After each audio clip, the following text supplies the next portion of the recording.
Muy buenas tardes, tengan todas y todos ustedes. La Escuela Nacional de Ciencias Forenses les da la más cordial bienvenida a este quinto seminario sobre violencia, justicia transicional y cultura de paz, cuyo eje temático en este año es Pedagogías para la Compasión, Educar para la Paz. El seminario tiene como objetivo establecer un espacio de reflexión para investigadores, docentes y estudiantes de diferentes formaciones cuyo interés sea converger en temas relacionados con los contextos de violencia, los desafíos de la justicia transicional y los objetivos de la educación a partir de la cultura de paz a nivel nacional e internacional. Agradecemos a la doctora Zoraida García Castillo, directora del ENACIF, por propiciar este espacio, así como a la doctora Anaí Rodríguez González y al equipo del ingeniero Luis Flores por su apoyo en la logística. La dinámica del seminario será la siguiente. La ponente tendrá 40 minutos para poder realizar su exposición y seguido haremos una ronda de preguntas y respuestas. Les pido a las y los participantes mantener su micrófono silenciado a fin de evitar interferencias durante la ponencia y evitar ruidos externos. La ronda de preguntas se va a realizar al final de la intervención de la experta, por lo que les solicitamos que nos puedan compartir cuáles son sus inquietudes por medio del chat y para aquellos que nos están siguiendo en las redes sociales, pues por medio de los comentarios de Facebook. El día de hoy nos acompaña la maestra María de los Ángeles Hernández Rodríguez con el tema Antipedagogías del Poder conforme la visión de Rita Segato. Me voy a permitir leer una breve síntesis curricular de nuestra invitada. Es licenciada y maestra en Derecho por la UNAM, en donde obtuvo los grados con mención honorífica y con respectivas medallas al mérito universitario, tanto Gabino Barreda y Alfonso Caso. En 1994, siendo aún estudiante de la licenciatura de la entonces Escuela Nacional de Estudios Profesionales Zacatlán, recibió el certificado del mérito por parte del por parte de la Escuela de la Paz de Estados Unidos, como distinción por haber enviado el mejor ensayo universitario de México respecto al tema de convenciones de las Naciones Unidas. En el año 2018 certificó sus conocimientos en el área jurídica obteniendo la medalla por excelencia, ya que alcanzó un desempeño sobresaliente en todas y cada una de las áreas que integran el eje en Derecho del Ceneval. Actualmente es candidata a doctora en Derecho en la Facultad de Estudios Superiores Zacatlán con la investigación titulada Muerte digna o es digna póstuma. No, no lo tengo muy claro. Dignidad póstuma y fosas clandestinas. Muchas gracias, maestra. Me disculpa, dignidad póstuma. Se ha desempeñado en diversos cargos como directora técnica pedagógica, abogada corporativa, directora legal de empresas, coordinadora de licenciatura, miembro de comités universitarios de investigación y profesora de tiempo completo. Actualmente se desempeña como consultora legal, tanatóloga y profesora en las materias de Introducción al Derecho y Propiedad Intelectual en la Universidad de Anáhuac. Introducción al estudio del derecho y argumentación jurídica en la División de Ciencias Jurídicas de la Facultad de Estudios Superiores Zacatlán, así como metodología jurídica en la unidad de estudios de posgrado de dicha facultad. Ha tomado diversos cursos y diplomados en áreas legales, así como en pedagogía, psicología, inteligencia emocional, tanatología, investigación y arte. También ha impartido diversas conferencias en temas como metodología de la investigación jurídica, filosofía del derecho, derechos humanos, dignidad humana, derecho a la salud, bioética, derecho ambiental, tanatología, voluntad anticipada, lenguaje, propiedad intelectual y empresas. De igual manera, es autora de algunos artículos de investigación y capítulos de libro en torno al uso del lenguaje en el ámbito jurídico, a la bioética, la dignidad y la dignidad póstuma. Le cedo la palabra a la maestra Ángeles. Adelante. Sí, muchísimas gracias, maestra Carla Vázquez. Y bueno, pues me siento muy contenta de participar en este quinto seminario sobre violencia, sobre justicia transicional y sobre cultura de la paz, ¿no? Con este eje temático que precisamente se titula Pedagogías para la compasión, educar para la paz. Y bueno, pues la autora que yo voy a traer a colación me parece que cubre, ¿no?, perfectamente bien como este perfil o este requisito de hablar de estas pedagogías de la compasión.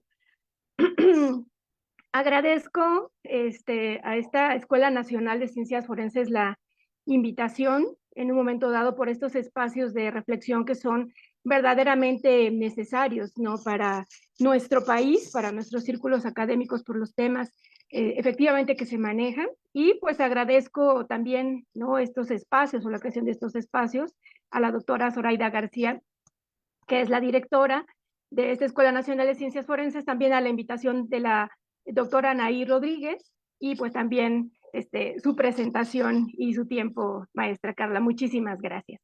Y bueno, pues yo voy a empezar, ¿no? A hablar de pues una autora que a mí me impactó mucho y porque yo no la conocía, sino a partir efectivamente pues de estos estudios que estoy haciendo de doctorado con el tema de dignidad póstuma. Yo me encontraba ante el dilema, ¿no? Igual que muchos investigadores, de tratar de hacer como estas propuestas para solucionar, pues, ciertos problemas de la realidad nacional. Y bueno, la teoría o muchos bagajes académicos no nos alcanzan como para poder dar más allá que explicaciones o connotaciones de problemas sociales que acontecen.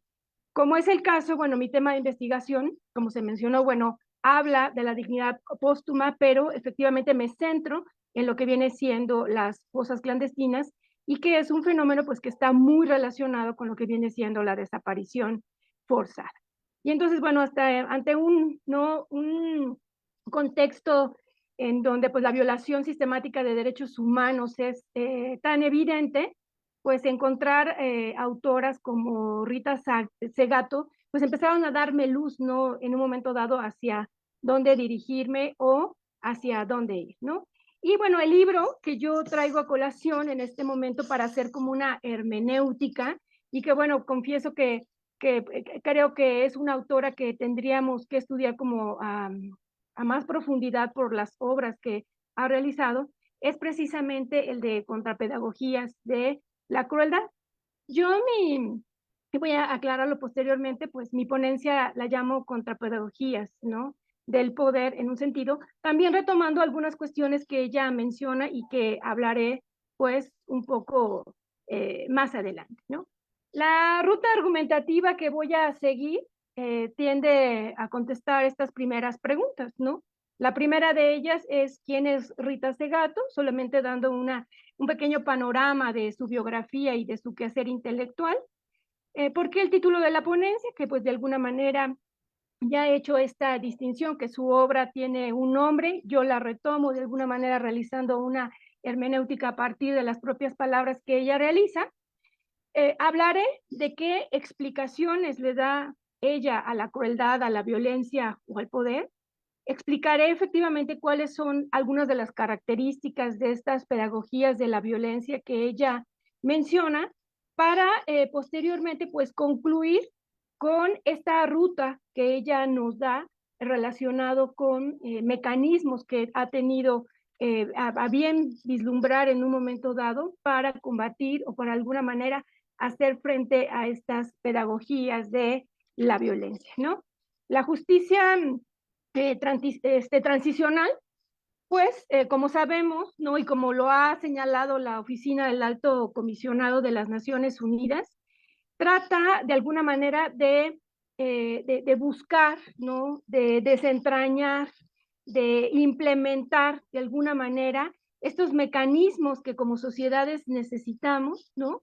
Para hacer frente a estas situaciones desafiantes y complicadas de violencia, ¿no?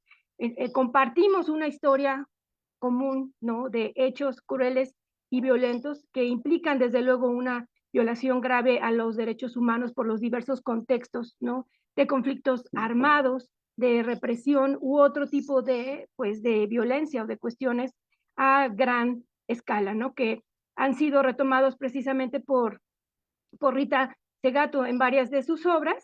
Y bueno, sabemos que por lo menos desde un punto de vista jurídico y legal, pues los estados tienen esta obligación de proporcionar, ¿no? A las víctimas de estas violaciones a derechos humanos una serie de recursos, o por lo menos se marcan, ¿no?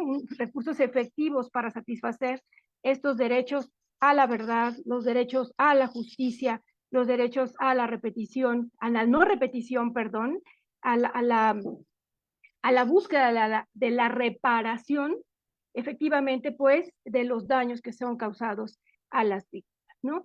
Y ha señalado de alguna manera la ONU, ¿no?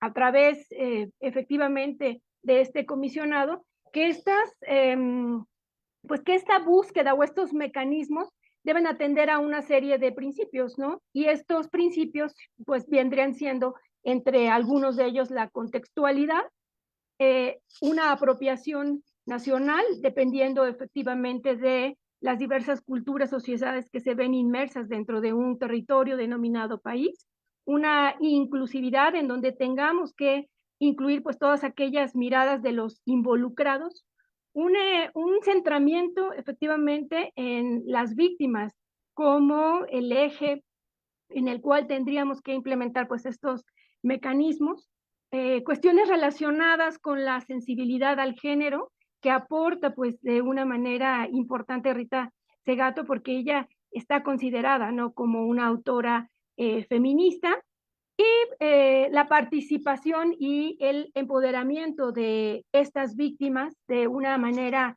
activa y pues también que las medidas o los mecanismos que se tomen pues sean transformadores para toda la sociedad, ¿no?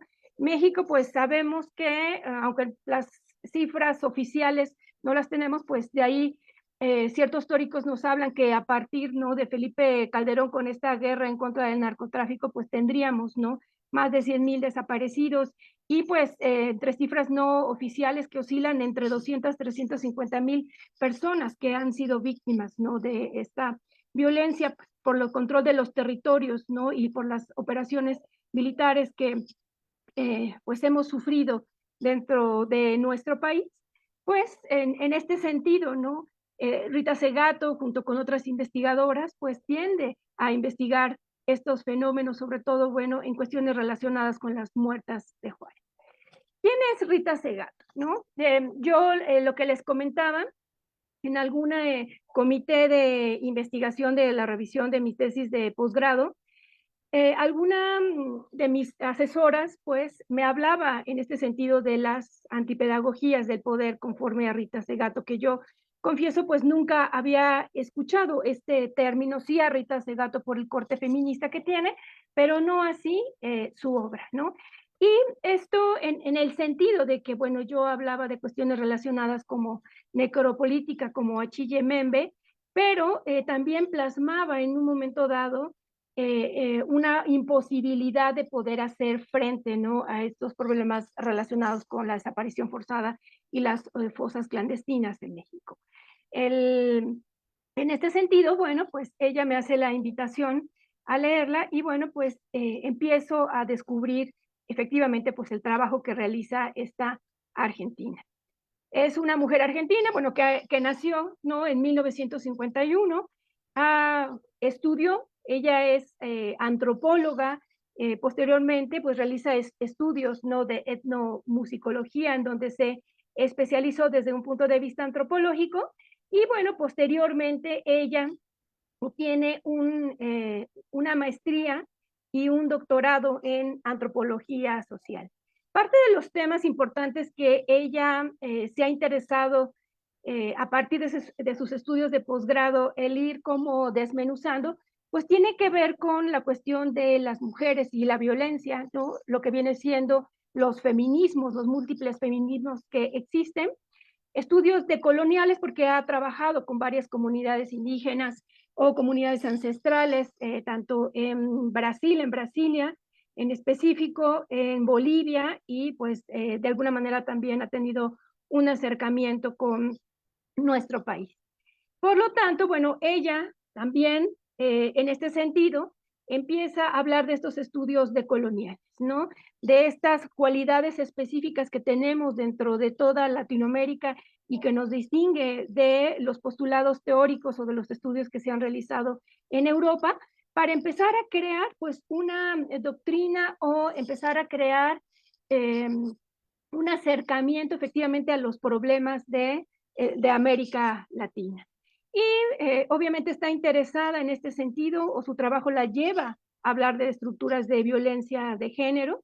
De hecho, ella comenta en este libro que empieza a hacer su trabajo en Brasil porque es mandada a llamar no por la comisaría, por la procuraduría de este país, porque pues el número de violaciones a mujeres se había incrementado y que ella pues no esperaba de alguna manera dedicarse de lleno a este trabajo y ella esperaba encontrar otros hallazgos diferentes, sino, y bueno, y a partir, ¿no?, de estas entrevistas que realiza con varios violadores en las cárceles de Brasil, pues empieza a centrar su trabajo en la violencia hacia la mujer y las estructuras que tienen que ver con el poder. Eh, ella también, bueno, como decía, en ese sentido, empieza a ser llamada para realizar varios estudios sobre la violencia en las mujeres y, bueno, entre algunas de estas investigaciones que realiza, pues la traen aquí al caso, ¿no?, de Ciudad Juárez. Por su obra, que bueno, ahorita pues grosso modo yo daré una relación, ella ha obtenido pues diversos doctorados honoris causa y diversos premios, ¿no? Como el Premio Latinoamericano y Caribeño de Ciencias Sociales en el año 2017, el Premio del Colegio de México, Daniel Cosío Villegas en Ciencias Sociales en el 2020, y el Premio Conex de Ensayo Antropológico y Sociológico en este año precisamente. Algunas de sus obras son la escritura del cuerpo de las mujeres asesinadas en Ciudad Juárez, eh, territorio, soberanía y crímenes de segundo estado, porque pues ella habla efectivamente de un estado paralelo, ¿no?, que tiene que ver efectivamente con estas luchas contra el narcotráfico, en donde pareciera existir como un estado no reconocido que impone sus propias normas, sus propios sistemas, y que pues de alguna manera en esta lucha por los territorios ejerce, ¿no?, una serie de actos violentos. Y bueno, en específico, ya lo habíamos comentado, pues ella habla de estas mujeres asesinadas, ¿no? Es de llamar atención, obviamente, su postulado y de alguna manera que queda plasmado dentro del título de su obra, la escritura del cuerpo de las mujeres asesinadas en Ciudad Juárez, porque a final de cuentas lo que ella menciona es que los cuerpos se vuelven como un mensaje de comunicación, ¿no? Esta violencia, esta mutilación, este desmembramiento, esta exhibición o este ocultamiento, pues de alguna manera es un mensaje a toda la colectividad, ¿no? En el cual, pues obviamente el generar el miedo se vuelve una forma de control social. Y es ahí donde hizo como conexión con mi tema de investigación, porque yo encontré, tratándose efectivamente pues de los cuerpos en las fosas clandestinas, un estudio que fue propuesto por el Instituto de Investigaciones Jurídicas, bueno, de la mano, ¿no?, con la Universidad Iberoamericana, en el cual pues señalaban en un estudio sobre fosas clandestinas que además de estas lógicas, ¿no?, de la ilicitud, encontraban que los cuerpos, ¿no?, en su parecer y en su visión, eh, se ocultaban momentáneamente, pero también eran como un mensaje muy directo a todas las comunidades, ¿no? Y que podríamos leer a partir de sus hallazgos y la forma en cómo eran encontrados, pues una suerte de muerte anunciada, en donde lo que menos se espera es efectivamente que estas fosas o estos cuerpos permanezcan sin ser encontrados o siendo anónimos, ¿no? Porque conllevan efectivamente pues este mensaje hacia todas las personas y que retoma pues también Rita Segato específicamente dentro de los feminicidios ocurridos. Tiene pues obviamente otros libros como La crítica de la colonialidad, La guerra contra las mujeres, La nación y sus otros, este libro del 2018 que es Contrapedagogías de la crueldad y que bueno, que es como objeto de esta interpretación que realizo, y habla también, ¿no?, que lo complementa posteriormente con las estructuras elementales de la violencia y la guerra en contra de las mujeres, pero en otro idioma. Grosso modo, ¿no?, dentro de este trabajo que hacemos o que coincidimos en cuanto a la violencia ejercida sobre los cuerpos, pues yo he decidido no retomar, ¿no?, mi título de la ponencia efectivamente como el título de su libro, tomando en consideración pues algunas aseveraciones que ella misma hace dentro de la obra, ¿no? Ella tiene un concepto eje que me parece como muy importante retomar y que habla efectivamente de estas pedagogías y esta reproducción de la violencia que de alguna manera contribuimos toda la sociedad en diversas escalas en un momento dado, habla de estas pedagogías de la crueldad, ¿no? Ella habla que en un mundo de capitalismo depredador, ¿no? Nosotros como sujetos estamos, ¿no?, de alguna manera habituados, estamos programados, estamos educados en un momento dado en una serie de actos o prácticas en una gran gama de situaciones que pudieran presentarse, no solamente dentro de la ilicitud, sino también dentro de nuestra vida cotidiana, que nos lleva, ella habla de transmutar lo vivo y su vitalidad en cosas, ¿no? Y repito y subrayo esta parte, ¿no? La cosa es aquello que se produce, es aquello que nos siente, es aquello que necesitamos de alguna manera o que hemos sido educados para tener una complacencia a partir de la producción en un momento dado en una sociedad consumista, pero todos los objetos de alguna manera bajo los cuales nosotros estamos centrando nuestra mirada a partir de esta educación o estas necesidades correspondientes a nuestro modo de producción, pues nos han llevado a perder, ¿no?, este eje o esta vista a lo que sí importa y que tendría que ver efectivamente con la sacralidad de todo aquello que es vivo y que conlleva un flujo, ¿no?, importante de energía biológica, ¿no?, que haga que efectivamente pues sea una fuerza importante e inconmensurable y en la cual nosotros estamos insertos, ¿no?, en un momento dado.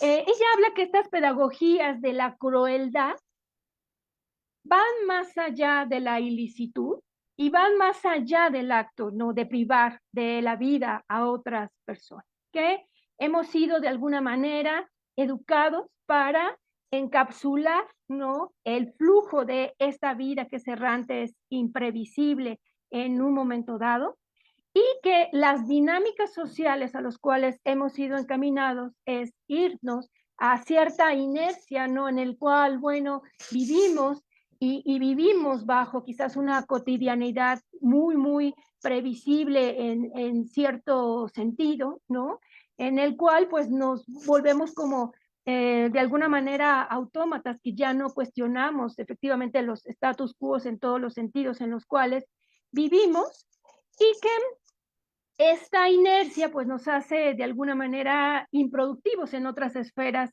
de la vida, solamente vivimos para producir aquello o para reproducir aquello que el sistema nos está requiriendo de alguna manera, de forma acotada, sin mirar que pues existe algo como más allá, que todo esto que nosotros producimos, ¿no?, en esta inercia, pues tiene que ser medido, ¿no?, de alguna manera con índices de productividad, con escalas de productividad, con escalas de consumismo en un momento dado, y que pues centramos, ¿no?, eh, nuestra mirada y nuestras maneras de vida en aquello que podemos comprar, ¿no? Desde luego en aquello que podemos vender y bueno, aquellas cosas que son rápidamente, ¿no?, consideradas como obsoletas, ¿no? En un aras de estar siempre produciendo, ¿no? Parece ser que esta innovación en el consumo, es una vorágine en la cual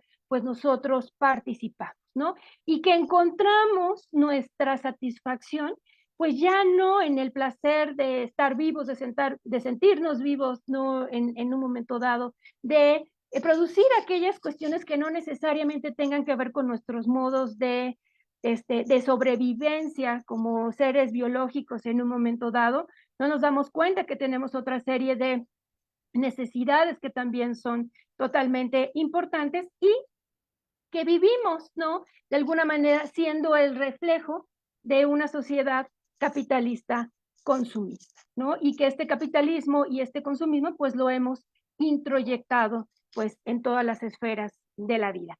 Digo, no es la primera autora que habla de este tipo de críticas al capitalismo y de alguna manera con oposición a otras maneras y existencias de vida que viven, por ejemplo, las comunidades no ancestrales indígenas que entran dentro de otros proyectos históricos y dentro de otras visiones de lo que es la existencia, la cosmovisión, de lo natural, el estar de alguna manera siendo parte de algo como que es mucho más grande y algo como muchos más vasto, ¿no? Autores pues ya nos hablaban o criticaban este capitalismo consumista y que han sido de alguna manera o de mi agrado en este sentido por ir bajo esta mismo derrotero de ideas, pues viene siendo Erich Fromm, ¿no? Donde dice que a final de cuentas este capitalismo pues influye totalmente en la manera en cómo nos vamos relacionando unos seres con otros seres humanos y que pues de alguna manera tenemos o vivimos bajo un influjo inconsciente de nuestras acciones. Por lo tanto, pues Rita Segato nos dice que pues la crueldad es habitual, ¿no?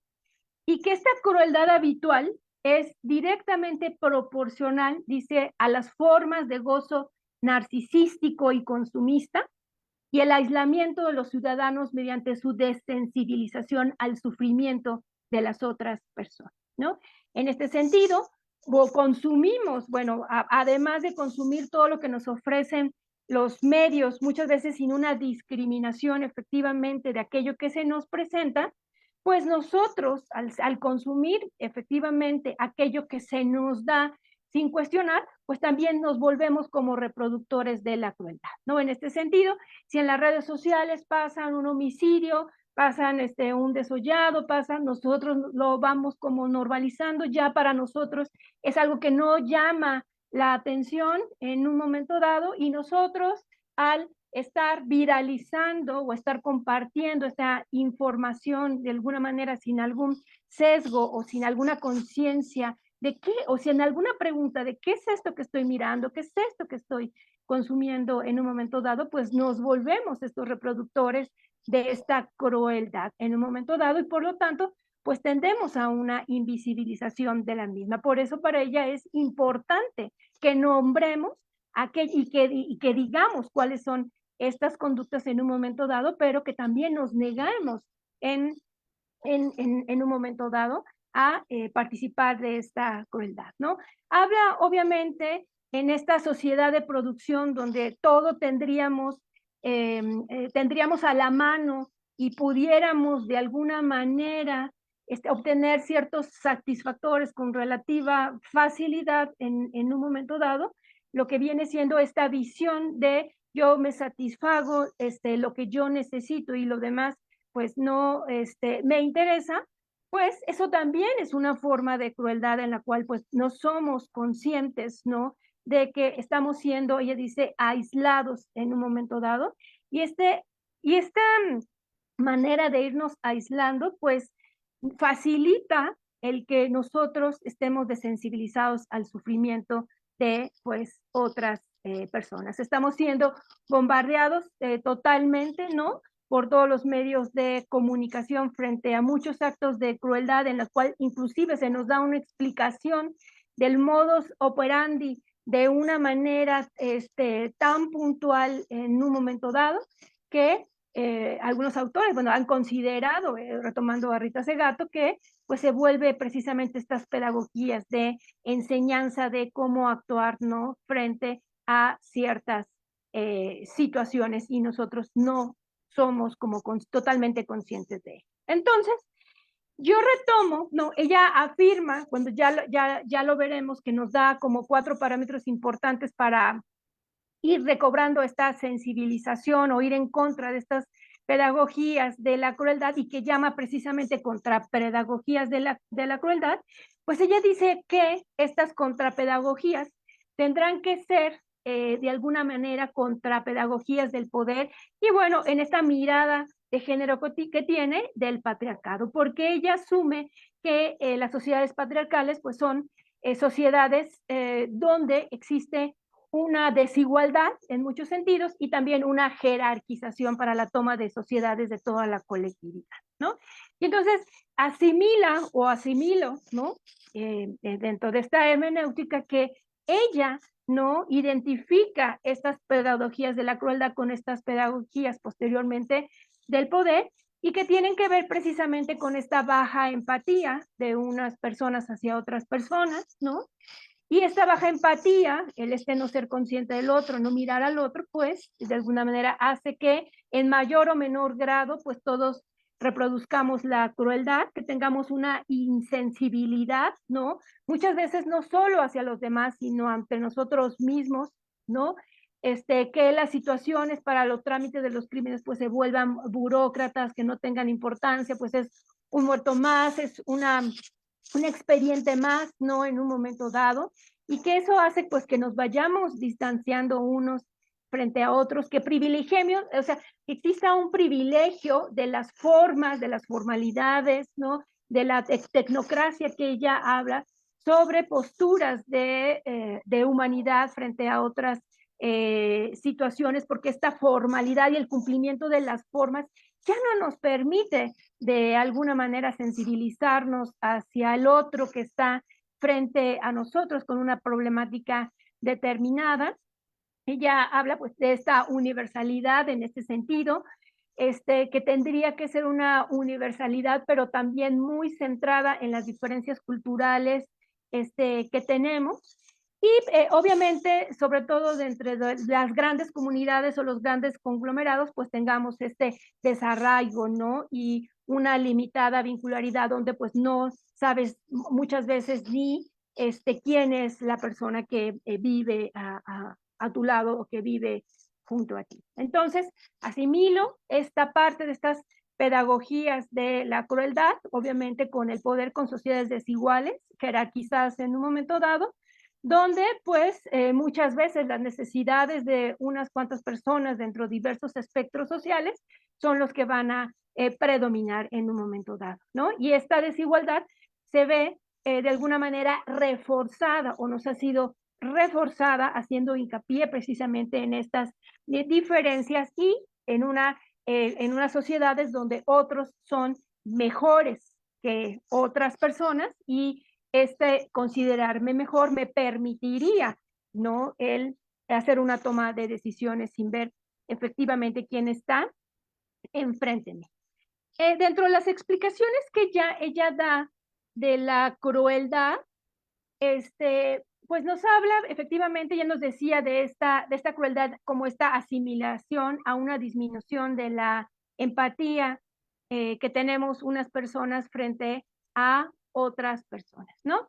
Porque en esta reificación, en esta cosificación tanto de personas como de mercancías en un momento dado, pues nosotros, nuestra mano de obra, nuestra imagen en un momento dado, nuestro trabajo, nuestros hábitos de consumo, nuestras preferencias en un momento dado se convierten en una mercancía y pues a final de cuentas esto se ve reforzado dentro de estas asimetrías del capitalismo en donde pues las mayorías tienen, ¿no? O viven, ¿no? En una precariedad del empleo y del salario. Y pues estos que tienen efectivamente esta precariedad, pues se vuelven como carne de cañón de otros grupos, ¿no? Hablamos desde luego de migrantes, hablamos de mujeres, o como decía Adela Cortida, ¿no? Lo que tenemos es una aporofobia, ¿no? Como una terror a la pobreza en un momento dado y estas personas se vuelven como de segunda, tercera, cuarta categoría o inclusive no tienen la categoría de personas y en este sentido, bueno, podemos exterminarlos, ¿no? En un momento dado. Y obviamente pues existe una predación, ella dice, de los territorios, ¿no? Por los grandes negocios mineros, por los agronegocios que han traspasado pues de alguna manera los territorios de los países y que bueno, pues tratándose de los espacios de las comunidades ancestrales, estos eran espacios, ¿no? Ancestralmente eran considerados como espacios comunales, ¿no? Estos paisajes que ella le llama de una vitalidad pachamánica, la tierra era donde estaban los ancestros, donde estaban los cuerpos de los ancestros, y yo necesitaba o necesitábamos culturalmente estar, ¿no? Vinculados a estos lugares donde están los nuestros, donde está nuestra naturaleza, donde está la piedra que nos sirve pues de alguna manera para hacer una conexión con pues este cosmos del cual nosotros formamos parte, ¿no? En un momento dado, y pues esta predación de territorios la vemos, y aunque ya no la sintamos, dentro de todas estas comunidades en espacios pues cada vez más hacinados en Latinoamérica, que nos dan o generan pues una mayor violencia en un mundo donde pues somos millones y millones de habitantes y que en ningún lapsus, ¿no? De la historia humana éramos tantos millones y todos con tantas necesidades, con la misma superficie de la Tierra, ¿no? En un momento dado. Entonces, también esta crueldad, pues, sufrimos esta alienación de nuestro tiempo vital, ¿no? Parece que ya no tenemos absolutamente tiempo para nosotros, ya ni siquiera no para conectarme hacia todo lo que existe, sino conectarme inclusive conmigo mismo, ¿no? Con mi vitalidad, con mi conciencia, con mi experiencia de yoidad, con mi espiritualidad como una búsqueda de sentido de la existencia. Y pues nuestros tiempos van como muy manejados en el sentido de que tenemos que ser competitivos, productivos, ¿no? Estamos mirando siempre el costo-beneficio y hay una acumulación y una concentración de capital, ¿no? Y por lo tanto, pues el resultado viene siendo esta disminución, ¿no? De los vínculos hacia las otras personas y por lo tanto, ¿no? Una precariedad de vida, aunque vivamos como muy cómodos, ¿no? En mucho sentido, que tengamos muchos satisfactores, pues, ¿qué tan satisfactoria se vuelve en un momento dado la vida, ¿no? Ella habla, pues efectivamente, que de este proyecto histórico del capital, ¿no? Colonial en un momento dado, ya no solo en la cuestión de los territorios, sino también a partir de los pensamientos de las personas, en donde pues se hace una naturalización, ¿no? De la expropiación de la vida, se naturaliza la predación en un momento dado, o estamos todos siendo capturados por los procesos de consumo y que esto genera, ella le llama, ¿no? Freud hablaría, ¿no? De este malestar en la cultura.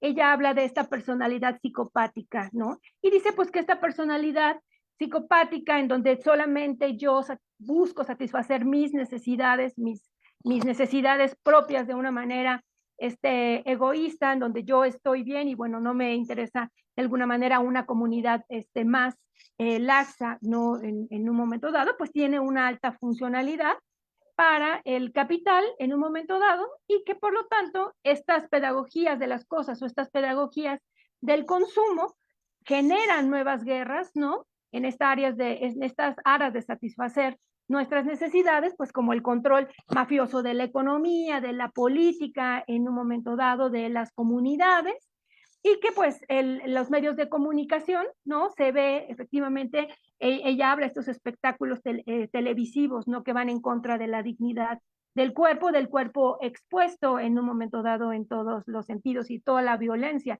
que pudiera existir sin necesariamente una discriminación por parte de los medios entre lo que sí es posible de alguna manera sano o compartir en un momento dado o prestamos como más atención a cierto tipo, ¿no? de noticias y pues obviamente los homicidios pues son reproducidos, ¿no? Con todos los detalles más mórbidos que sea posible dentro de todos los medios sin una discriminación. Eh, Posteriormente, pues estas pedagogías del consumo, ella lo llevaría, ¿no? Esta desensibilización, pues hablaría de estas pedagogías de la violencia, ¿no? Entonces, por lo tanto, si estamos de alguna manera insensibilizados, enfocados en ganar, enfocados en producir, en satisfacer las necesidades individuales o de un grupo pequeño de personas donde estamos, ¿no?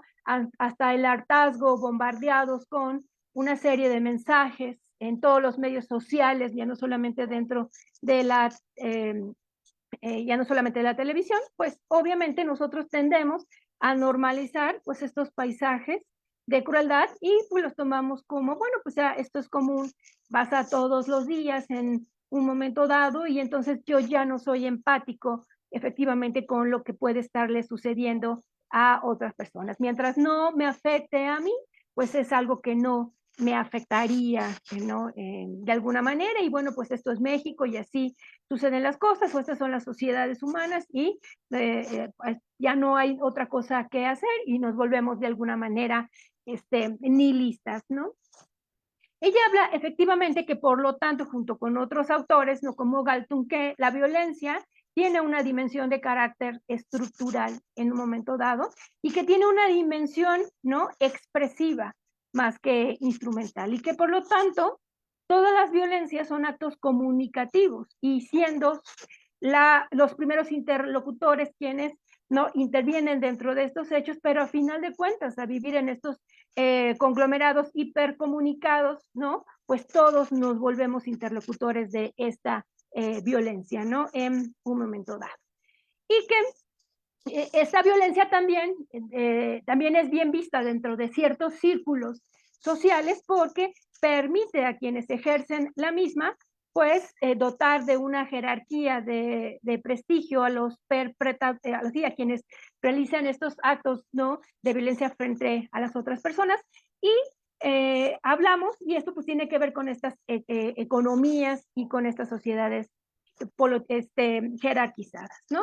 Y por lo tanto, ella considera que la crueldad, ¿no? Es una demostración o una exhibición del poder, ¿no? De la potencia, de cualquier tipo de poder que tengamos o podamos ejercer sobre otras personas, ¿no? Desde un poder sexual, obviamente pues también cuestiones relacionadas con la guerra, de una cuestión política de unos grupos sobre otros grupos, de unos grupos económicos frente a otros grupos económicos, ¿no? De quienes dictan qué es ciencia y quién no es ciencia, o quienes dictan los valores dentro de una sociedad, ¿no? Y entonces, justamente, bueno, yo dentro de mi tesis pues decía cómo confrontar pues este panorama que es tan, sí, tan apabullante, ¿no? En un momento dado, en este sentido, porque pues me queda muy claro que no podemos escapar muchas veces a nuestros contextos y a nuestras culturas, como decía Bourdieu, ¿no? En un momento dado, ¿qué hacer frente a esto, ¿no? ¿Dónde está nuestra capacidad de agencia o de hacer pequeñas o grandes transformaciones dentro de estos este, dentro de cúmulo ¿no? de vivencias orquestadas por otros grupos sociales sobre nosotros como personas, ¿no? Y entonces ella empieza a hablar ante estas antipedagogías, ¿no? Del poder. Yo empezaba un poco dentro de mi tesis de ver esta hermenéutica analógica de Mauricio Buchot, ¿no? Entre dos extremos, tratar de buscar una escala en donde situarme para no ser, pues decía yo, ni lista, pero tampoco, ¿no? De alguna manera univocista, ¿no? Como él dice, y solamente tener como una verdad. Y entonces, bueno, este intento que hace Rita Segato, ¿no? Bueno, a pesar de estos panoramas, ella se pregunta, ¿no? ¿Cómo podemos concebir, cómo podemos diseñar estas contrapedagogías que sean capaces de rescatar esta sensibilidad? Y ella dice, esta vincularidad que puedan oponerse a las presiones de la época y sobre todo que nos permitan visualizar estos caminos alternativos, ¿no? Que nos permitan de alguna manera ejercer en la medida de las posibilidades pues el sentido de agencia como este sentido de incidir dentro de nuestras comunidades o dentro de nuestra propia biografía, ¿no? Entonces dice que, a final de cuentas, Buchot dice, bueno, yo no sé qué es lo correcto, pero sí sé qué es lo incorrecto. En ese sentido, pues también, ¿no? Rita Segato dice, pues hay fenómenos que desafían nuestras certezas, ¿no? En un momento dado. Son problemas muy desafiantes. Dice ella, pero si dejamos de pensar, si no revisamos nuestras creencias, si no nos miramos al espejo, ella dice, en el espejo de la reina mala, ¿no? Así muy metafórica, ella dice que va a ser una explicación muy metafórica, ¿no? Esta reina mala, ¿no? Que nos dice la verdad sobre nosotros mismos, inclusive como individuos o como sociedades, dice, por más dolorosa que sea lo que nos va a decir, ¿no? dice, pues, no, necesitamos, ¿no? Tratar de dejar vueltas en círculo, ¿no? A pesar de lo desafiante que pueda ser la cuestión. Y entonces se pregunta, ¿cómo hacemos para salir de este círculo que aparentemente pues no tiene una salida? Y ella dice, nos tenemos que mirar en este espejo de la reina mala en un momento dado y tenemos que preguntarnos como individuos, como colectividades, ¿no? ¿Cuáles son, ¿no? Nuestras creencias que nos están traicionando efectivamente para no ir a estas sociedades de vitalidad o de paz dentro de la medida de lo posible, ¿no? En un momento dado.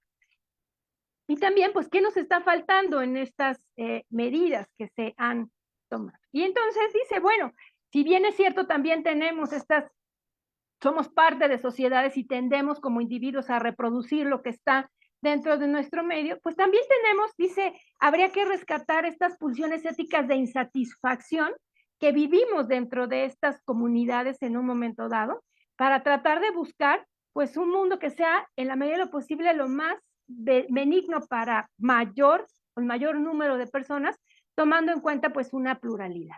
Y ella plantea, ¿no? Estas 4 visiones que me son muy, muy interesantes, ¿no? Que las divide en 4 y que ella dice, pues, que va a explicar de manera muy metafórica, tomando en consideración, pues, desde luego, esta perspectiva de género que tiene, ¿no? Y habla, pues, como ya les decía, ¿no? De que estas contrapedagogías de la crueldad tendrían que ser contrapedagogías del poder y del patriarcado, ¿no? Identificando ella el patriarcado como sociedades estratificadas, jerárquicas en un momento dado, donde, ¿no? Ella dice el orden jerárquico es un producto cultural fundamentalista, porque a final de cuentas podríamos ir generando sociedades con una mayor simetría en un momento dado donde participe el colectivo, ¿no? Sí, Maturana decía de sociedades más colaborativas en un momento dado. Ella habla que tendríamos que recuperar la experiencia histórica de las mujeres. Y ella identifica, pues, en este sentido, y reconsiderando lo anterior, que tendríamos que aprender a pensar no solo desde un punto de vista bien individualista y narcisístico, ¿no? Psicopático, como ya ella lo menciona, y tratar de pensar, ¿no? Más, ¿no? En una comunidad, que formamos parte de un sistema, que no somos individuos aislados en un momento dado, y quizás esto pues nos pueda llevar a volver a sembrar esta semilla de tener un arraigo, ¿no? En un espacio dentro de una comunidad, ¿no? El vernos, ¿no? Como seres próximos, porque compartimos una humanidad y compartimos problemas comunes, ¿no? En un momento dado, que pues el gran giro que tendríamos que hacer es focalizarnos en los procesos y no en los productos de, pues, estadísticas, resultados, quiero ya, lo necesito, ¿no? En un momento dado. En esta, buscar, obviamente, por muy difíciles que sean, proponer, solucionar los problemas, y desde luego, pues, esto para ella nos llevaría a, de alguna manera, a recuperar este sentido de sacralidad que tiene la vida, ¿no? En un momento dado. Y que formamos parte, pues, de una especie que comparte, ¿no? Esta cualidad de la vida con muchos otros seres de especies vivientes, ¿no? Que ahí generalmente les digo, ¿no? Por ahí más o menos las cifras no saben, que pues no sabemos exactamente cuántas especies de seres vivientes tenemos, pero pues se habla alrededor de 8 millones, ¿no? De seres vivientes, y esos 8 millones de seres vivientes, pues efectivamente esta visión antropocéntrica de lo que viene siendo la vida, pues lo permea todo, y habría que abrir, ¿no? De alguna manera la mirada a ver la vida, ¿no? Con B chica, a la vida con B grande, ¿no? También dice, pues, que es necesario identificar nuestro sufrimiento, ¿no? Hablar con él, hablar de nuestros problemas en un momento dado. Que generalmente, pues, obviamente los primeros bastiones de reproducción de la sociedad, pues, viene siendo la familia con una serie de ideas, una serie de contextos que nos preparan para conglomerados sociales más amplios en un momento dado. Nos dice estos roles efectivamente de, pues, de qué se espera de las mujeres, qué se espera de los hombres en un momento dado, y pareciera ser que en estas sociedades estratificadas, pues obviamente existe un pacto no dicho de violencia, ¿no? En este sentido, ello lo identifica más hacia el género masculino por esa perspectiva que tiene, pero a final de cuentas yo creo que pues todos podemos ser generadores de violencia y en este espejo, ¿no? De la bruja mala, tendríamos que cuestionarnos, ¿no? Como personas, inclusive como mujeres, ¿no? Cómo reproducimos pues esta violencia, ¿no? Hacia nosotros y hacia las demás personas. Y también ella habla de que este proyecto histórico del capitalismo, de las pedagogías del consumo, de las pedagogías de la crueldad, ¿no? Por lo tanto, de las pedagogías del poder, tendríamos que ir, ¿no? Propugnando hacia proyectos históricos donde consideramos que el ver a la persona con toda la dimensión que tiene, ¿sí? Es incompatible con las cosas y que tendríamos que jerarquizar o volver a rejerarquizar a que las personas pues son mucho más importantes que las cosas en un momento dado, que tendríamos que tener, ¿no? Esta reciprocidad de esta relación que se da entre la yoidad y la otredad en un momento dado para ir construir pensamientos y generar sociedades en conversación, ¿no? En un momento dado. Entonces, para ella, el vínculo humano o la revinculación, pues tiene una importancia trascendente, ¿no? Ella dice pues que tendríamos que compartir un nuevo proyecto histórico en un momento dado, porque pues replantearlo, porque pues a final de cuentas una de las cualidades de todas las sociedades es tener, ¿no? Valores compartidos en este sentido. Pero bueno, el gran reto, y bueno, con esto cierro, ¿no? Efectivamente, esta obra que me parece que da mucho a qué reflexionar, desde luego desde una mirada feminista, pero también desde un replantear las estructuras sociales en las cuales vivimos y el posicionamiento que tenemos como seres humanos en este mundo, ¿no?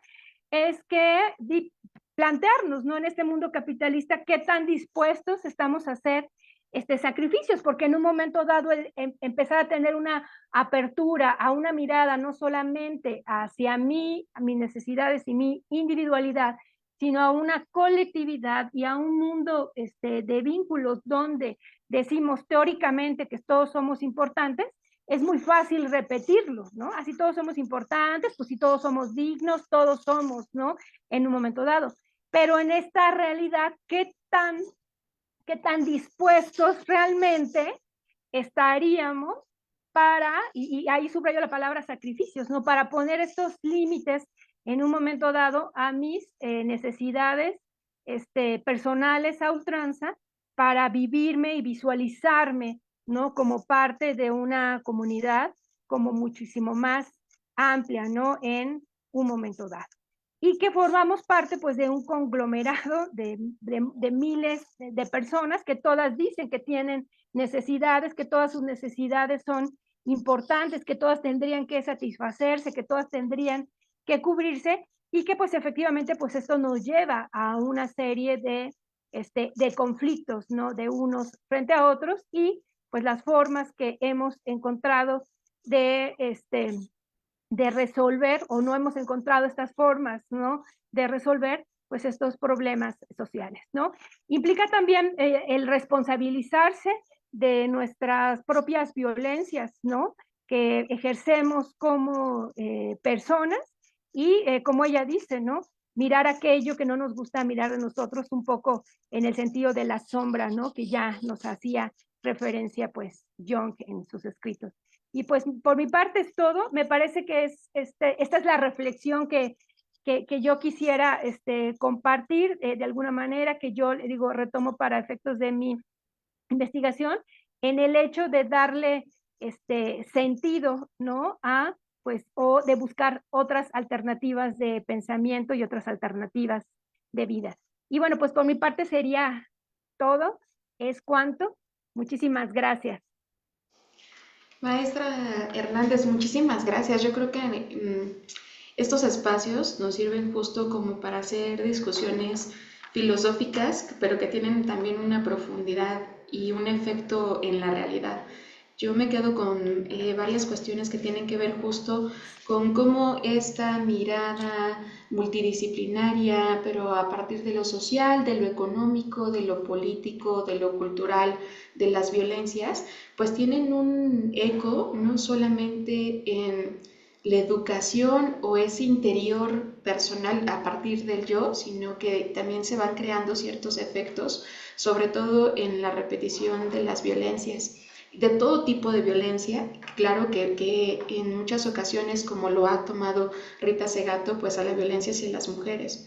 Me quedo también con estos puntos en donde se hablaba de la contrapedagogía, de la crueldad, porque en efecto nos hemos hecho insensibles a lo que está pasando. Ahora tenemos tanto flujo de información que nos parece algo muy normal. Y creo que también pues va muy ligado desde el ámbito de forense, en donde se tiene justo esta práctica, estas investigaciones, este tratamiento con sujetos, personas, víctimas que están alrededor y que evidentemente incluso el flujo de la información parecería no tener un control y solamente satisfacer una necesidad que parecería más un morbo que realmente informarnos qué fue lo que pasó, ¿no? Me quedo también con esta idea de traer o conservar esta historia de lucha de las mujeres, poder identificar pues cómo hemos pasado por procesos complejos que nos han traído a una realidad en donde ahora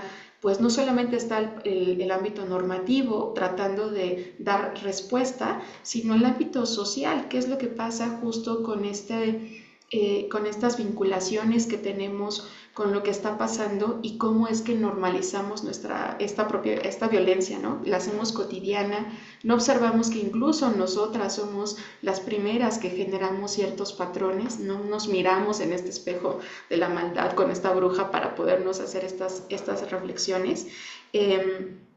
Hablar sobre el sufrimiento creo que también es algo que tenemos muy como un esquema pendiente, ¿no? No observamos lo lastimado que está esta sociedad, lo difícil que ha sido también trascender cuando traemos una carga pues familiar importante, en donde a veces el ser diferente cuesta o rompe con ciertos esquemas, y viendo un poco hacia la parte del futuro, no siendo tan pesimistas, sino observando también pues estas miradas diferentes, hablando de estas temáticas en la parte académica, en la parte social, generando políticas públicas, haciendo más visible, pues para que evitar que esta pedagogía de la crueldad se apodere de la sociedad.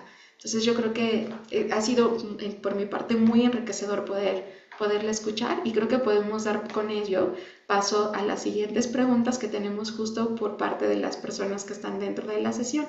La primera pregunta que hace Leticia Domínguez es si nos puede ampliar el concepto de necropolítica, que fue uno de los primeros aspectos que tomó al inicio justo de la ponencia. Por favor, maestra. Sí, bueno, necropolítica lo identificamos más con este autor africano, Achille Membe, ¿no?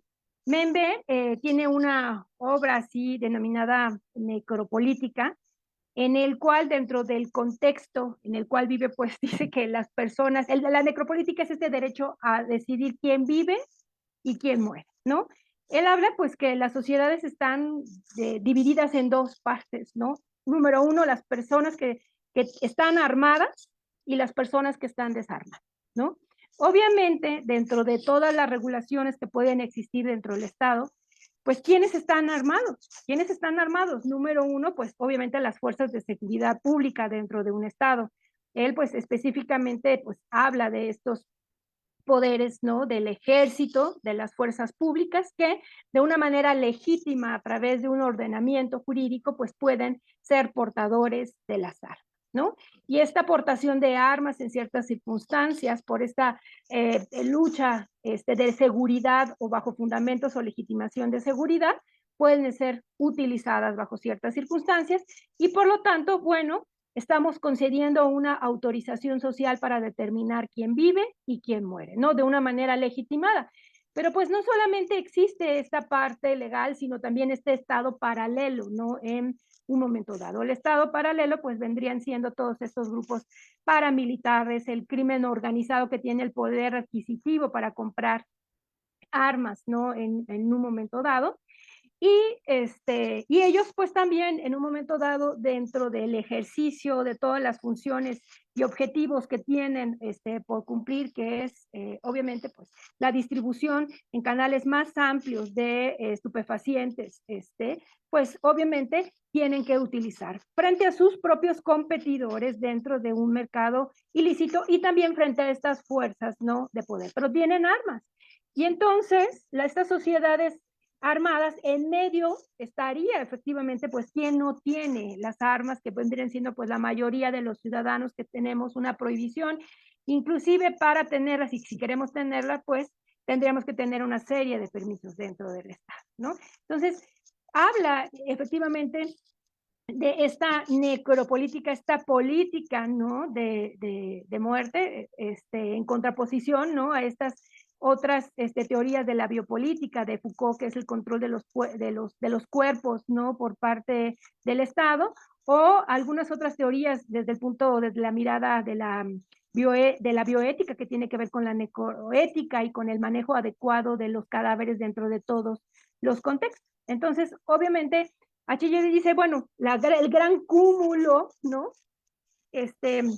De pobladores en un momento dado, pues serían, él le llama los muertos en vida, ¿no? Porque estamos a expensas y a disposición efectivamente de estos dos grupos que decidan de una manera legítima o no legítima quién de los que están dentro de este cúmulo o dentro de los bandos a los cuales ellos pertenecen viven o no viven, ¿no? En un momento dado. Entonces, obviamente, esto es a través de una organización de ciertos planes de Estado, desde luego, y de ciertos planes de estos grupos, ¿no? Que son paralelos a el Estado y que tienen una existencia real, ¿no? Y bueno, Echille por ahí menciona, ¿no? Pues estos que están en medio serían como los muertos en vida, ¿no? Siempre frente a esta expectativa de que pues obviamente pueden ser ellos privados de su vida, pueden ser privados de la vida sus familiares, pueden ser inclusive privados de la vida de maneras totalmente crueles e inhumanas, ¿no? Desmembrados, ¿no? Él habla.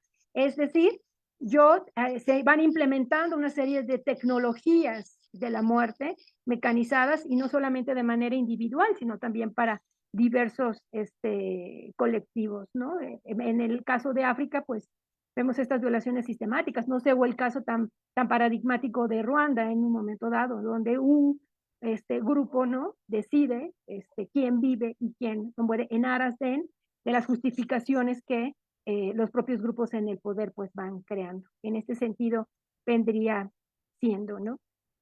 Grosso modo, lo que nos plantea Es muy aquí en el interesante, texto. Sí. justo como estos, cómo se van creando este tipo de conceptos, que además lo que buscan es poder identificar a grupos en situación de vulnerabilidad, ¿no? Si viéramos, por ejemplo, justo en México, esta ola migrante en donde hay estas divisiones que hace el propio Estado en considerar quiénes son ciudadanos, quiénes son de la delincuencia organizada y estos otros que a veces se observan como objetos y no realmente como personas. Entonces pienso que también tiene mucho que ver en cuanto a estas políticas en donde está inmerso por supuesto el Estado, en donde sabe muy bien cómo manejar estos elementos, cómo tener impactos en la población para poder tener ese rechazo, esas aceptaciones y todos estos juegos de poderes o estos roles que se van generando a partir de las divisiones sociales.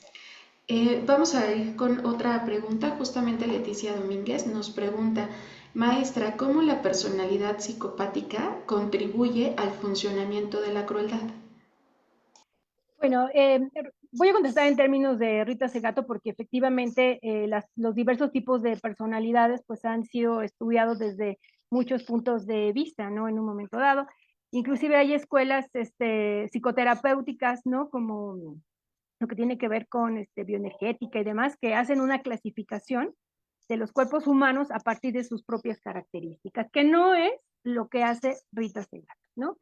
Rita Segato, en estos modelos de producción capitalista, lo que señala, hace mucho énfasis en el individuo narcisista, en un individuo o una persona que solamente piensa en satisfacer sus propias necesidades. Lo único importante que existe es mi necesidad frente a las necesidades de los demás. Y si yo necesito de alguna manera, pues exterminar a otro, necesito ir en contra, en las múltiples formas que ustedes quieran, ¿no?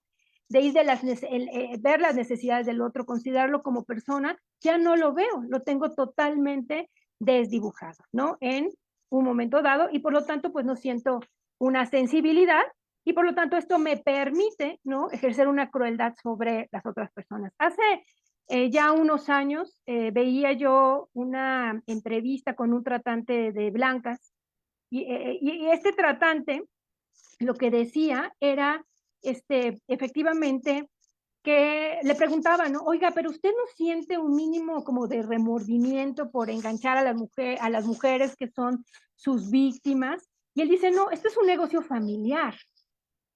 Y entonces yo vivo en función del negocio y el negocio familiar requiere de estas mujeres, ¿no? Entonces yo tenía prohibido enamorarme y lo único que pues tenía, ¿no?, como la finalidad es que sí, obviamente me iba a casar con ella, me iba yo a endeudar, ¿no?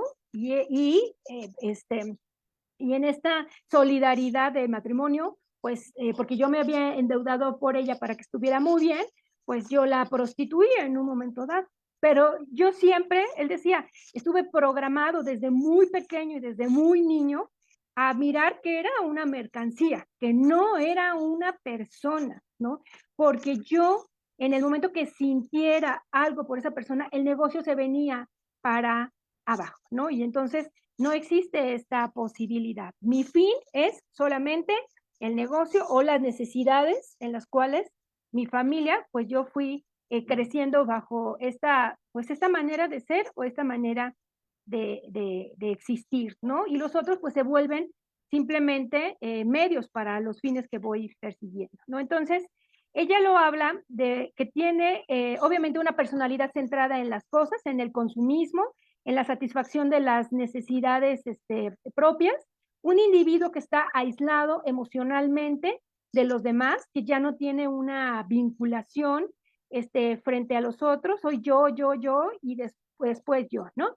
También lo vemos, ¿no?, dentro de los niños sicarios en algunas entrevistas que se le han hecho, ¿no? Desde muy pequeños, yo recuerdo alguna entrevista que se le hacía a ellos diciendo, oye, ¿no sientes feo con lo que estás haciendo, ¿no?, en un momento dado? Y él decía, no, no, simplemente yo hago mi trabajo y yo necesito dinero y prefiero vivir a lo mejor 3, 4 años en la opulencia, con un buen coche, dinero y cuenta bancaria, me puedo ir de vacaciones y puedo hacer lo que puedo darle a mi madre o a mi familia, y sé que a lo mejor voy a morir en un momento dado, pero esto no importa, prefiero vivir, ¿no?, 1 año, 2 años o lo que me quede de vida bien,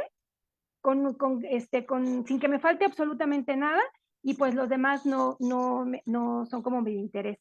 Hay una película documental que quizás les pudiera recomendar ver que se llama La libertad del diablo, en donde hacen una serie de entrevistas, no sé si la han visto, a militares, a víctimas y desde luego también a personas que se dedican, entre otras cuestiones, bueno, a desaparición forzada y cuestiones, ¿no?, de narcotráfico, y le preguntan, les hacen estas mismas preguntas, oye, ¿y no sientes feo? Y alguno de ellos, un sicario, dice, bueno, yo siento feo con los niños, pero aquí, si yo no obedezco, muero. Y entonces, ¿soy yo? O es el niño o soy yo. Y entonces, obviamente, pues soy yo quiero que mi vida prevalezca, no quiero tener problemas jerárquicos, ¿no?, con mis superiores, y entonces, pues, solamente son atendidas mis necesidades, ¿no? Y entonces, por ello, en esa personalidad que le llama psicopática, en donde funcionamos bien, somos productivos de alguna manera, pero en el eje y en el centro, en la toma de decisiones, solamente está el yo y mis necesidades, o quizás las necesidades de un círculo familiar como más cercano, pero no las demás personas. Las demás personas están como desdibujadas, ¿no?, en un momento dado. También hay un artículo muy interesante que hizo National Geographic, ¿no? Sobre, bueno, y a estos niños sicarios que les comentaba, se estaba tratando, un grupo de psiquiatras estaba haciendo el ejercicio de, bueno, ¿y cómo los reempatizamos, no? ¿Cómo le hacemos para reempatizarlos? Y una psiquiatra pues estaba haciendo este ejercicio de leer cuentos, ¿no? Con estos niños y tratar de que ellos identificaran cuáles eran las diversas emociones que tenían las personas que estaban inmersos dentro de las historias. Es decir, trata de imaginar, ¿no? A partir de este relato, qué es lo que se está enfrentando la otra persona. Y National Geographic tiene un estudio muy interesante en donde pone una serie de ejemplos en el cual, no sé, es una persona que va en silla de ruedas, va a atravesar una vía del tren y en eso se atora la silla de ruedas, hay una casa cerca, un padre de familia que acaba de dar de comer a sus dos hijos, se percata de esta situación, ve que viene el tren, que la persona no puede pasar, y bueno, pues se avienta y lo rescata, ¿no? Y entonces dice, bueno, este es un altruismo totalmente como a ultranza. Cuando tienes estas otras, ¿no? Circunstancias en donde pues tienes personas totalmente, con esta nula empatía hacia otras personas y a partir de ahí como que empiezan a hacer un estudio, ¿no? Neurológico dentro de las estructuras cerebrales y bueno, pues encuentran que efectivamente pues tenemos, ¿no? Estas estructuras que nos dan esta empatía, pero también estas otras que nos permiten una crueldad. Dentro de la teoría que marca, bueno, el autor que cita National Geographic, que no recuerdo el nombre, es que pues dentro de la historia de la humanidad tuvimos necesidad de cooperar, ¿no? Y de proteger a los nuestros, porque además somos, ¿no?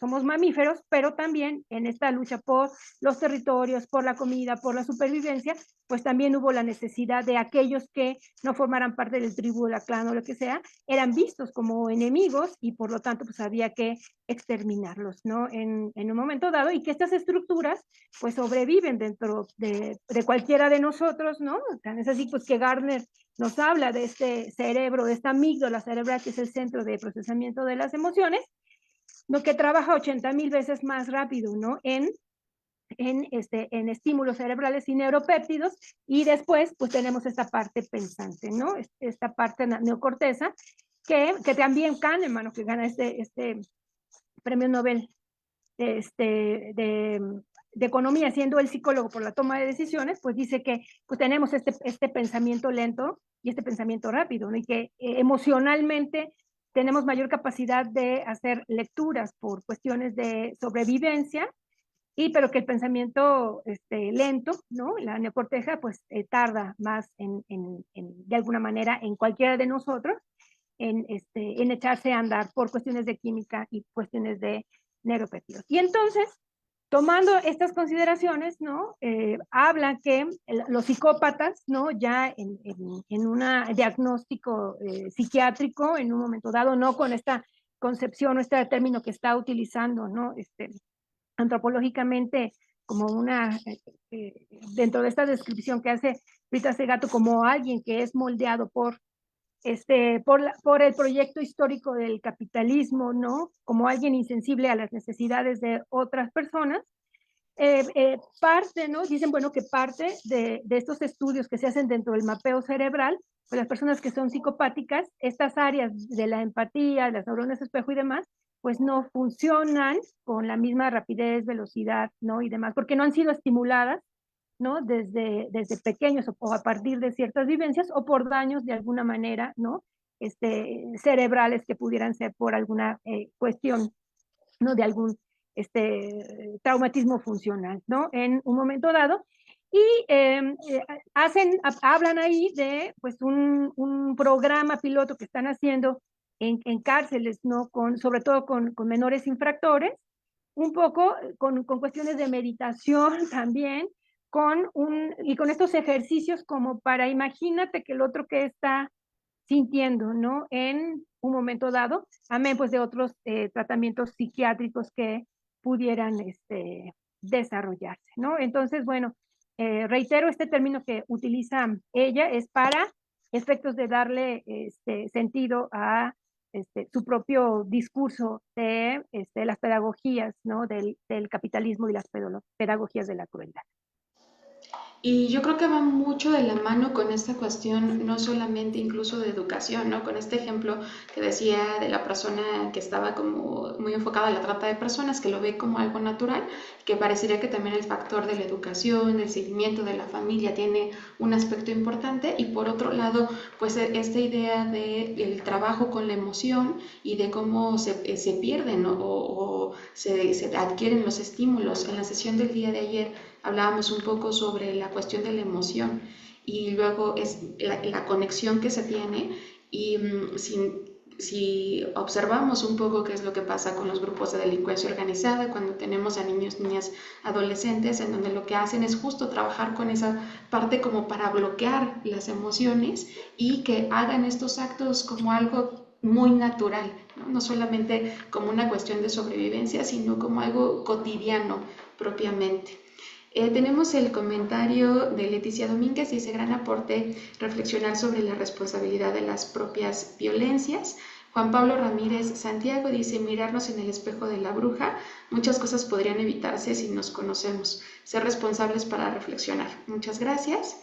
Y viene después Melissa que habla, dice muchas gracias maestra, ¿qué podemos reflexionar sobre la construcción de las contrapedagogías ante contextos donde hay una gran polarización de creencias, condiciones y posicionamientos en las comunidades?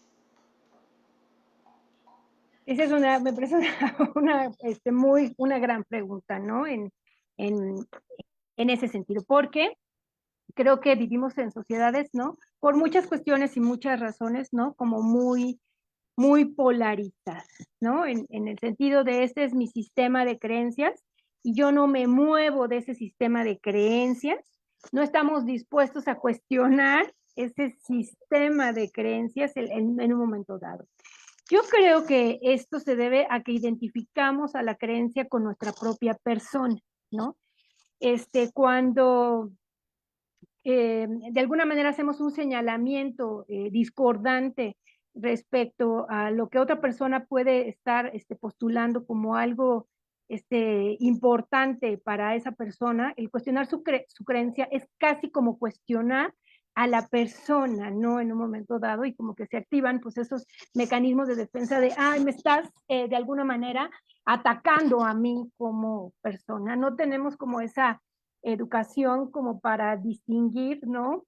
Efectivamente que el señalar las creencias, pues, es, este, de la otra no es atacar a la persona.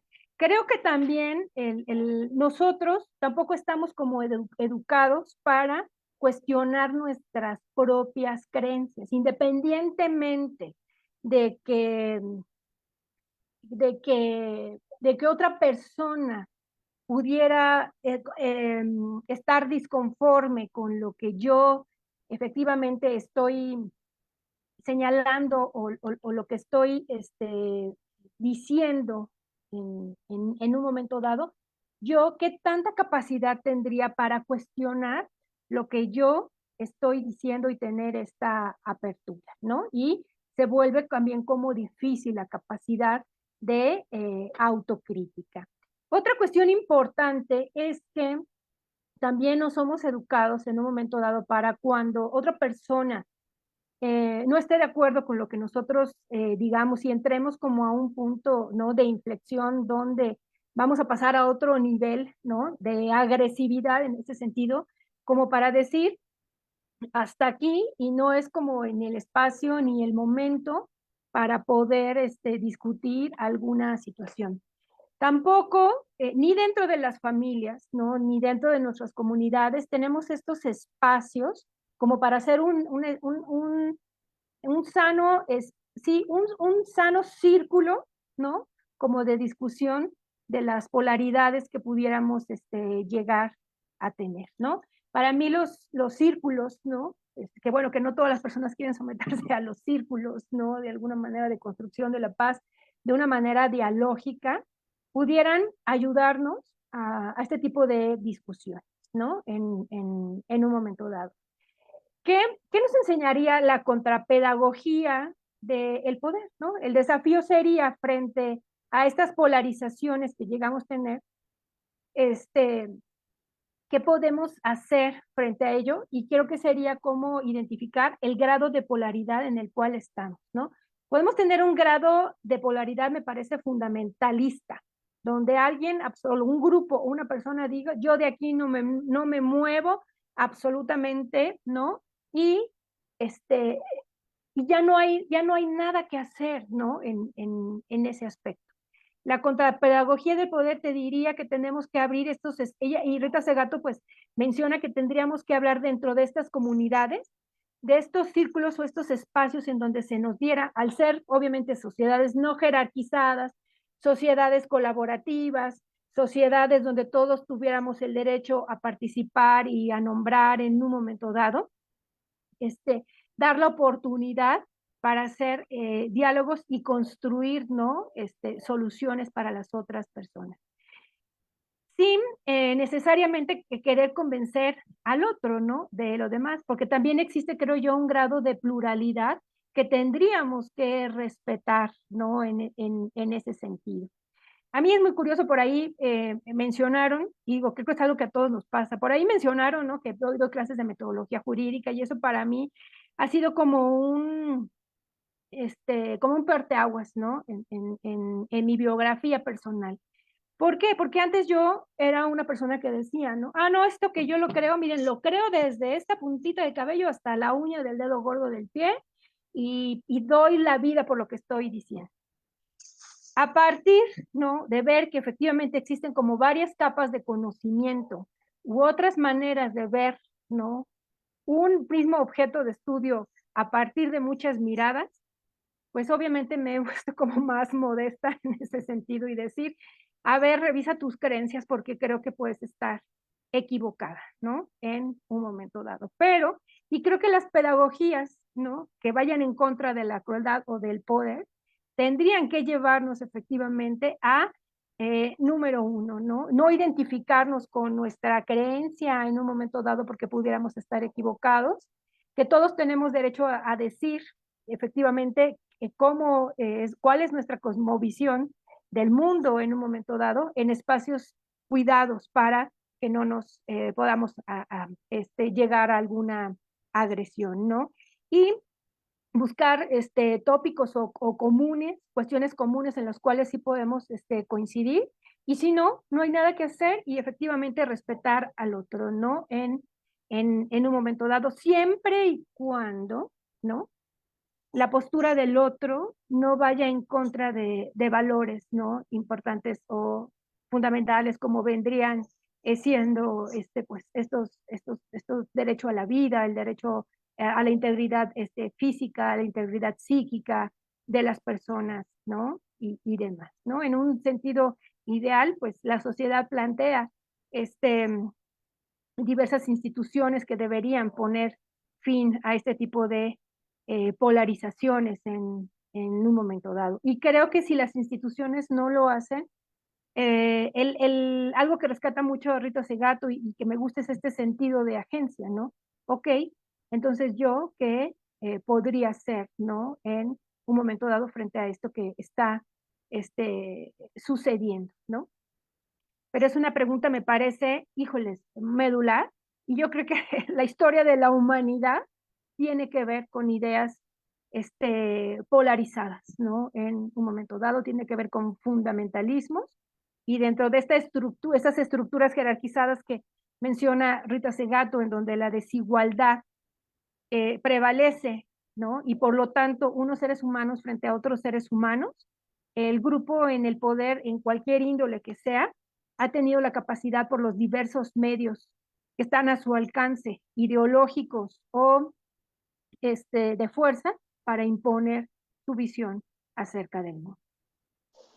Yo creo que esto justo es como el cierre que puede, digamos, como concluir un poco sobre toda esta presentación. Yo creo que hemos estado conscientes de lo complicado que es poder vivir en sociedad y luego observar pues estas divisiones que las vivimos momento a momento, no solamente en la familia, en el trabajo, a nivel político, ¿no? Creo que un claro ejemplo es un poco lo que ha vivido nuestro país en estos últimos días. Y yo coincido también con esta idea de que además se tendría que observar a partir de esta pluralidad y de ser no solamente respetuosos, tolerantes, sino que digamos un poco empáticos, que eso no significa tener que estar comprendiendo a la persona al 100%, sino poderlo mirar o poder mirar con esos ojos, ¿no? Yo creo que también es algo que se puede rescatar de este seminario, que lo que busca es crear estos espacios de reflexión y para observar que no son temas aislados ni son únicamente de una naturaleza académica, sino es también el día a día. Con ello, pues, maestra, nos estaríamos despidiendo. Si le pediría tal vez una conclusión muy breve justo sobre estas temáticas. Pues sí, yo quisiera cerrar, no con Rita Segato, no, pero sí con Humberto Maturana, ¿no? En ese sentido que también habla de sociedades colaborativas. Y él dice que cuando estamos y hemos hecho nuestro trabajo personal de posicionarnos como un legítimo uno, estamos en la capacidad de ver al otro como un legítimo otro, ¿no? En un momento dado. Y desde luego con los ciertos límites, ¿no? Que es de alguna manera cuidar y respetar, ¿no? La comunidad en la cual nosotros encontramos y en ese momento estaríamos, como dice Rita Segato, en la posibilidad de poder sacrificar, inclusive en un bienestar social, nuestras propias necesidades de imponer nuestras ideas a las demás. Con eso cerraría. Muchísimas gracias. Me gustaría solamente dar lecturas que no había visto los comentarios finales. Nora Rodríguez pregunta si considera que se debe impartir este tipo de enseñanzas en algún nivel escolar específico. Yo creo que desde siempre, ¿no? Inteligencia emocional, ¿no?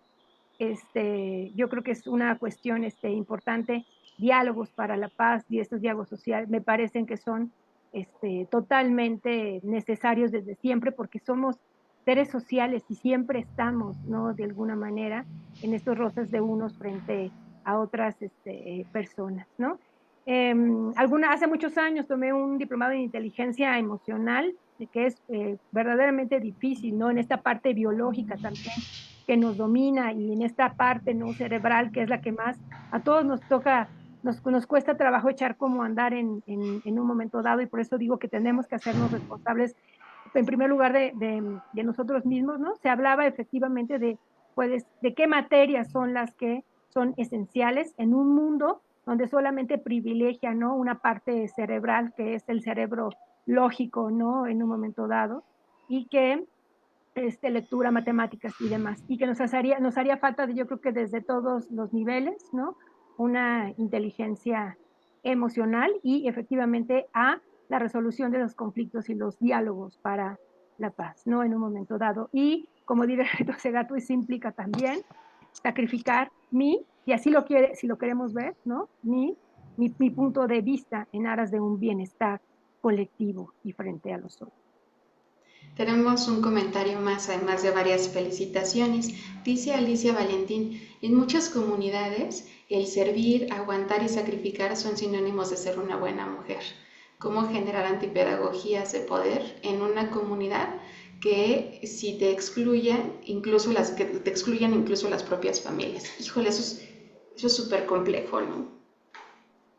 Súper complicado, sí. A mí me recuerda mucho a una psicoanalista junguiana, Clarissa Pinkola Estés, ¿no? Ella habla cuando hace un psicoanálisis del patito feo, ¿no? En un momento dado, ella dice que pues también nosotros tendríamos que generar nuestras autoexclusiones, ¿no? En un momento dado.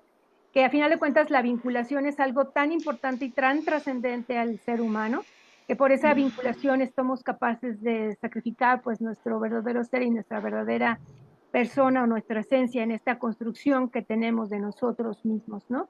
Y que también tendríamos que generar estos espacios de autodiscriminación, de autoexclusión, en aquellos espacios, ¿no? En los cuales creemos o consideramos que nuestra visión, ¿no? Y nuestra manera de ser no es como completamente aceptada.